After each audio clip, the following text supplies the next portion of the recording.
Hi hello ನಮ್ಮೂರು YouTube ಚಾನಲ್ಗೆ ತಮಗೆಲ್ಲರಿಗೂ ಸ್ವಾಗತ ಸುಸ್ವಾಗತ ಅಂತ ಹೇಳ್ತಾ ಇವತ್ತಿನ ಒಂದು ವಿಶೇಷವಾದ ಸಂಚಿಕೆ ಆ ಸಂಚಿಕೆಯಲ್ಲಿ ಏನಿರುತ್ತದೆ ಅನ್ನೋದನ್ನು ನೋಡ್ತಾ ಹೋಗೋಣ. ವಿದ್ಯಾರ್ಥಿಗಳಿಗೆ ಶಾಲಾ ತರಗತಿಯ ಪರೀಕ್ಷೆಯಲ್ಲಿ 100ಕ್ಕೆ 100 ಅಂಕ. ಶಾಲಾ ತರಗತಿ ಪರೀಕ್ಷೆ ಅಂದ್ರೆ ನೀವು SSLC ಇರಬಹುದು ಅಥವಾ PUC ಇರಬಹುದು, ಯಾವುದೇ ಇರಬಹುದು.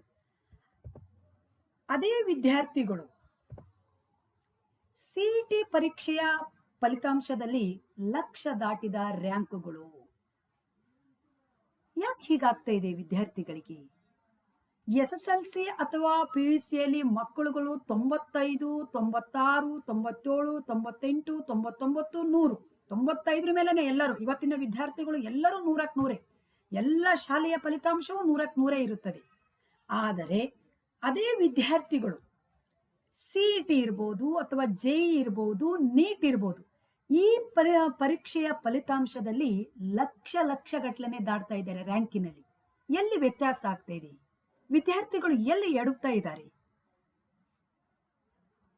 ಎಂದು ತರಗತಿಗಳು ಪ್ರಾರಂಭವಾಗುತ್ತದೆಯೋ, SSLC ಅಥವಾ PUC ತರಗತಿಗಳು ಎಂದು ಪ್ರಾರಂಭವಾಗುತ್ತದೆಯೋ ಅದರ ಜೊತೆಗೇನೆ ಎಲ್ಲಾ ವಿದ್ಯಾರ್ಥಿಗಳು CETಗೆ ಅಥವಾ JEಗೆ ಅಥವಾ ನೀಟ್ಗೆ ಕೋಚಿಂಗ್ ತಗೊಳ್ತಾನೆ ಇರ್ತಾರೆ.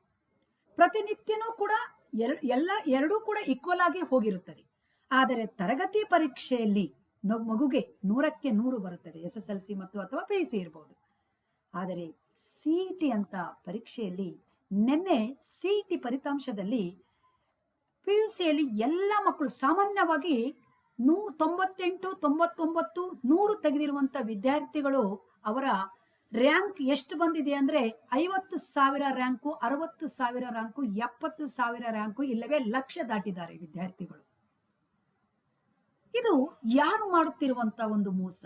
ಎಲ್ಲಿ ವಿದ್ಯಾರ್ಥಿಗಳು ಈ ತರ ಎಡುತ್ತಾ ಇದ್ದಾರೆ? ಎಲ್ಲಿ ತೊಂದರೆ ಆಗ್ತಾ ಇದೆ ವಿದ್ಯಾರ್ಥಿಗಳಿಗೆ ಅಲ್ವಾ? ಯಾಕೆಂದ್ರೆ ಎಲ್ಲಾ ತರಗತಿಯಲ್ಲಿ ವಿದ್ಯಾರ್ಥಿಗಳು ಒಂದೇ ರೀತಿಯಾಗಿರ್ತಾರಾ ಅಥವಾ ಸಮಾನವಾಗಿರುತ್ತಾರಾ ಅನ್ನೋದನ್ನು ನೋಡೋಣ ಹೇಗಿದೆ ಅಂತ. ನೋಡಿ, ಇಲ್ಲಿ ನಿಮಗೆ ಕಾಣಿಸ್ಬಹುದು SSLC ಮತ್ತು ಇಲ್ಲಿ ನಾನು PUC ಅಂತ ಒಂದು ಸರ್ಟಿಫಿಕೇಟ್ ತರದಲ್ಲಿ ಇಟ್ಟಿದ್ದೀನಿ ನಾನು. ಯಾಕಂದ್ರೆ ಅದು ಮಕ್ಕಳಿಗೆ ಇದು ಗೊತ್ತಾಗುತ್ತದೆ ಯಾವ ರೀತಿಯಾಗಿ ನಾವು ಎಡುತ್ತಾ ಇದ್ದೀವಿ, ಯಾವ ರೀತಿಯಾಗಿ ತೊಂದರೆ ಆಗ್ತಾ ಇದೆ ಅಂತ. ಇಲ್ಲಿ ನೋಡಿ, ಇಲ್ಲಿ ಇಂಟರ್ನಲ್ ಮಾರ್ಕ್ಸ್ SSLC ಅಲ್ಲಾದ್ರೆ ಎಲ್ಲಾ ಮಕ್ಕಳಿಗೂ ಎಲ್ಲಾ ಶಾಲೆಯಲ್ಲಿ ಎಲ್ಲಾ ಸಬ್ಜೆಕ್ಟ್ ಅಲ್ಲಿ 20ಕ್ಕೆ 20 ಇರುತ್ತದೆ. ಎಕ್ಸ್ಟರ್ನಲ್ ಮಾರ್ಕ್ಸ್ ಮಗು ತೆಗೆಯೋದು ಸಾಮಾನ್ಯವಾಗಿ 70 ತೆಗಿಬಹುದು ಅಥವಾ 80 ತೆಗಿಬಹುದು ಅಥವಾ 60 ತೆಗಿಬಹುದು, 54 ತೆಗೆದಿರಬಹುದು ಮಗು, ಅಥವಾ 60 ತೆಗೆದಿರಬಹುದು, ಹಾಗೆ 65 ಅಥವಾ 70 ಕೂಡ ತೆಗೆದಿರಬಹುದು. ಹೀಗೇನೆ PUCಯಲ್ಲಿ ಕೂಡ ಅಷ್ಟೇ, ಎಲ್ಲ ಮಕ್ಕಳಿಗೂ ಕೂಡ ಇಂಟರ್ನಲ್ ಮಾರ್ಕ್ಸ್ 20, 20, 20, 20. ಎಲ್ಲಾ ಶಾಲೆಯಲ್ಲಿ ಎಲ್ಲಾ ಸಬ್ಜೆಕ್ಟಿನಲ್ಲಿ ಎಲ್ಲಾ ಮಕ್ಕಳ ಸಾಮರ್ಥ್ಯ ಒಂದೇ ಇರುತ್ತದೆಯಾ? ನಾವು ಯೋಚನೆ ಮಾಡಬೇಕಾಗುತ್ತದೆ. ಹಾಗಿದ್ರೆ ನಮ್ಮ 5 ಬೆರಳು ಸಮಾನವಾಗಿದೆಯಾ? ಒಂದು ತರಗತಿಯಲ್ಲಿ ನಾವು ಎಲ್ಲಾ ಮಕ್ಕಳಿಗೂ ಎಲ್ಲಾ ಸಬ್ಜೆಕ್ಟ್ ಅಲ್ಲಿ 20 ಕೊಟ್ರೆ ಅವರ ಸಾಮರ್ಥ್ಯ ಏನಾಯ್ತು? ಅದಕ್ಕೆ ಎಲ್ಲಿ ಎಡುತ್ತಾ ಇದ್ದಾರೆ ಮಕ್ಕಳುಗಳು? ಈ ಕಾಂಪಿಟೇಟಿವ್ ಅಂತ ಎಕ್ಸಾಮ್ ಬರೆಯುವಾಗ, ಸ್ಪರ್ಧಾತ್ಮಕ ಪರೀಕ್ಷೆಯ ಎಕ್ಸಾಮ್ ಬರೆಯುವಾಗ ಮಕ್ಕಳುಗಳು ಯಾಕೆ ಎಡುತ್ತಾ ಇದ್ದಾರೆ? ನಾವು ಎಲ್ಲಿ ತಪ್ಪು ಮಾಡ್ತಾ ಇದ್ದೀವಿ? ನಾವುಗಳು ಶಿಕ್ಷಕರೇ ಇರ್ಬೋದು ಅಂತ ಇಟ್ಕೊಳ್ಳೋಣ. ನಾವುಗಳು ಎಲ್ಲಿ ತಪ್ಪು ಮಾಡ್ತಾ ಇದೀವಿ? ಮಕ್ಕಳಿಗೆ ಇಂಟರ್ನಲ್ ಮಾರ್ಕ್ಸ್ ಕೊಡುವಲ್ಲಿ ನಾವು ತುಂಬಾ ತಪ್ಪು ಮಾಡ್ತಾ ಇದ್ದೀವಿ. ಎಲ್ಲಾ ಮಕ್ಕಳಿಗೂ ಎಲ್ಲಾ ಸಬ್ಜೆಕ್ಟಿನಲ್ಲೂ 20, 20, 20 ಎಲ್ಲಾ ಶಾಲೆಯಲ್ಲಿ ಕೊಡ್ತಾ ಇದ್ದಾರೆ. ಹಾಗೆ ಕೊಡುವುದರಲ್ಲಿ ಮಗು CET ಪರೀಕ್ಷೆ ಇರಬಹುದು ಅಥವಾ JEE ಇರಬಹುದು ಅಥವಾ ನೀಟ್ ಇರಬಹುದು, ಈ ಪರೀಕ್ಷೆಯಲ್ಲಿ ಮಗು ಎಡುತ್ತಾ ಇದೆ.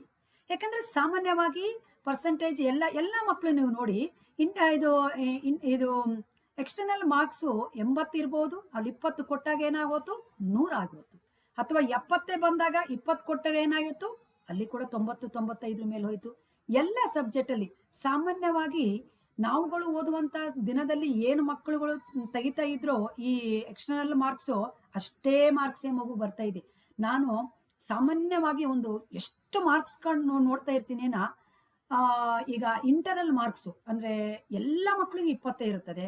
ಸಾಮಾನ್ಯವಾಗಿ ಫೇಸ್ಬುಕ್ ಅಲ್ಲಿ ಬಿಟ್ಟಿರ್ತಾರೆ, ಸ್ಟೇಟಸ್ ಹಾಕಿರ್ತಾರೆ, ವಾಟ್ಸಪ್ ಅಲ್ಲಿ ಬಿಟ್ಟಿರ್ತಾರೆ, ಎಲ್ಲ ಬಿಟ್ಟಿರ್ತಾರೆ. ಆದರೆ ನಾವು ಈ ಎಕ್ಸ್ಟರ್ನಲ್ ಮಾರ್ಕ್ಸ್ ನಾವು ನೋಡೋದೇ ಇಲ್ಲ.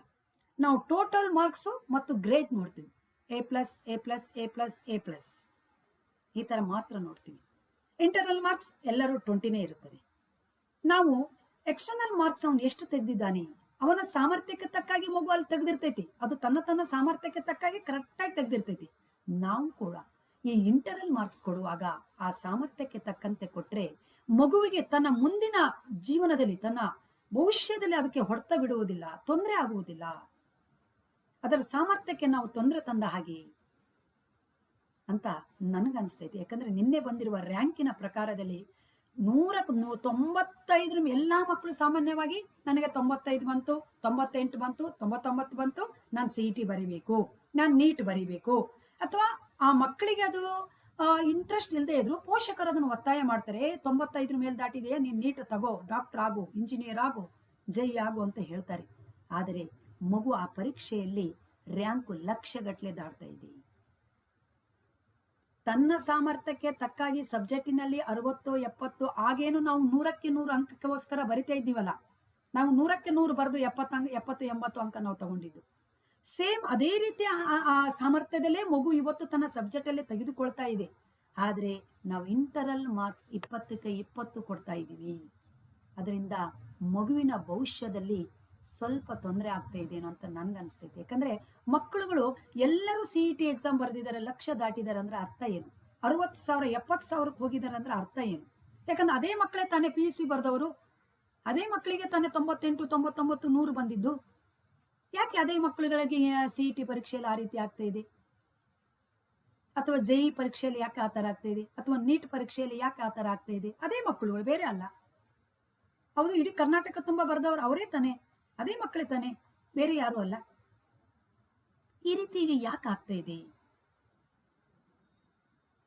ಅದು ಆಗಬಾರ್ದು. ನೀವು ಎಲ್ಲೇ ನೋಡಿ, ಮಾರ್ಕ್ಸ್ ಕಾರ್ಡ್ಗಳನ್ನ ಹಾಕಿದ ತಕ್ಷಣ ನೀವು ನೋಡಿ, ಇಂಟರ್ನಲ್ ಮಾರ್ಕ್ಸಿಗೂ ಎಕ್ಸ್ಟರ್ನಲ್ ಮಾರ್ಕ್ಸಿಗೂ ಟ್ಯಾಲಿ ಮಾಡಿ, ಮಗು ಅಷ್ಟೇ ತೆಗ್ದಿರ್ತೈತಿ. ಆದ್ರೆ ಇಲ್ಲೇನಾಗ್ತಾ ಇದೆ ಅಂದ್ರೆ, ಖಾಸಗಿ ಶಾಲೆಯವರದು ಒಂದು ರೀತಿ ತೊಂದರೆ ಆದ್ರೆ ಸರ್ಕಾರಿ ಶಾಲೆಯ ಶಿಕ್ಷಕರದು ಇನ್ನೊಂದು ರೀತಿ ತೊಂದರೆ.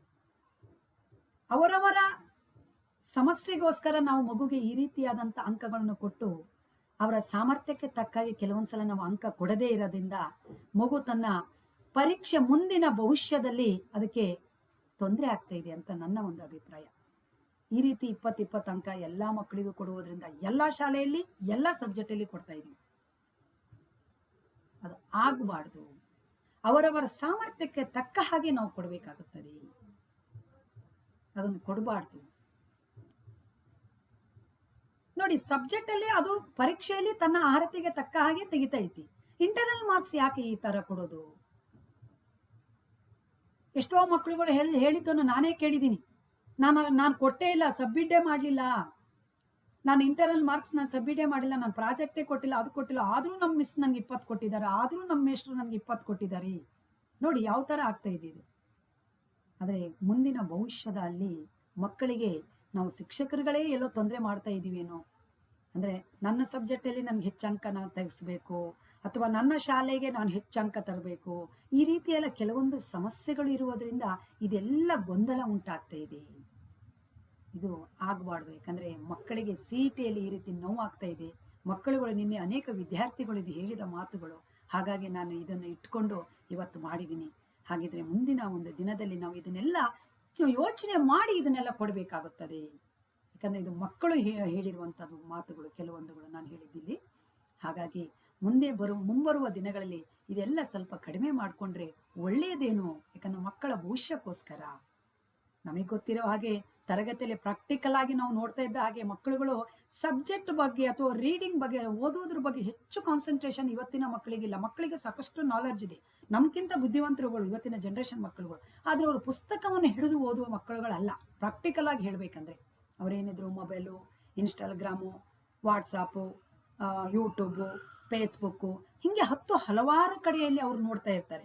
ಸಬ್ಜೆಕ್ಟ್ ಅನ್ನೇ ಓದಿ ಅವರು 100ಕ್ಕೆ 100 ತೆಗೆಯೋದು ಬಹಳ ಕಷ್ಟ ಇದೆ. ಅಂತಹ ಸಮಯದಲ್ಲಿ ನಾವುಗಳು ಕೂಡ ಏನೇನೋ ಮಾಡಿಬಿಟ್ರೆ ಮಕ್ಕಳ ಭವಿಷ್ಯಕ್ಕೆ ಇನ್ನೂ ತೊಂದರೆ ಆಗ್ಬೋದೇನೋ ಅಂತ ನನ್ನ ಒಂದು ಅನಿಸಿಕೆ, ಅಭಿಪ್ರಾಯವನ್ನು ನಾನು ಇಲ್ಲಿ ವ್ಯಕ್ತಪಡಿಸಿದ್ದೀನಿ. ಸ್ನೇಹಿತರೆ, ಲೈಕ್ ಮಾಡಿ, ಶೇರ್ ಮಾಡಿ, ಸಬ್ಸ್ಕ್ರೈಬ್ ಮಾಡಿ. ಧನ್ಯವಾದಗಳು. Thank you. Bye bye. ಮುಂದಿನ ಸಂಚಿಕೆಯಲ್ಲಿ ಮತ್ತೊಂದು ವಿಷಯದೊಂದಿಗೆ ನಿಮ್ಮೊಂದಿಗೆ ಬರ್ತೀನಿ. Thank you. Bye bye.